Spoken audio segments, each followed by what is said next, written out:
బేతాళుడిని భుజంపై మోసుకెళ్తున్న విక్రమార్కుడితో బేతాళుడు 13వ కథను చెప్పడం స్టార్ట్ చేస్తాడు. కథ: ఒకప్పుడు ఒక రాజు ఉండేవాడు. అతనికి 4 భార్యలు. అందరిలో ఒక భార్యను చాలా ప్రేమించాడు, ఒక భార్యను గౌరవించాడు, ఒక భార్యను అవసరానికి వాడుకున్నాడు, ఇంకొక భార్యను పూర్తిగా నిర్లక్ష్యం చేశాడు. కాలం గడిచింది. ఒకరోజు రాజు తీవ్రమైన అనారోగ్యానికి గురయ్యాడు. తన మరణం దగ్గర పడుతోందని తెలుసుకున్నాడు. రాజు భార్యలను పిలిచి అడిగాడు, నేను చనిపోయిన తర్వాత నా వెంట ఎవరు వస్తారో? మొదటి భార్య అంది, మీతో ఎన్నో సుఖాలు అనుభవించాను, కాని మీతో చావలేను. రెండవ భార్య అంది, నేను అంత్యక్రియలు చేస్తాను, అంతవరకే.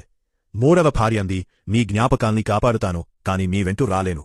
4వ భార్య మాత్రం కన్నీళ్లతో అంది, మీతో ఎక్కడికైనా వస్తాను. అప్పుడే రాజుకు నిజం అర్థమైంది.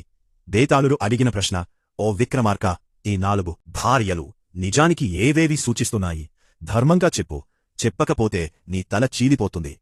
విక్రమార్కుడి సమాధానం: మొదటి భార్య శరీరం, రెండవ భార్య బంధువులు, మూడవ భార్య ధనం అండ్ పేరు, 4వ భార్య ఆత్మ, కర్మలు. మనతో చివరకు వచ్చేది ఆత్మ మాత్రమే.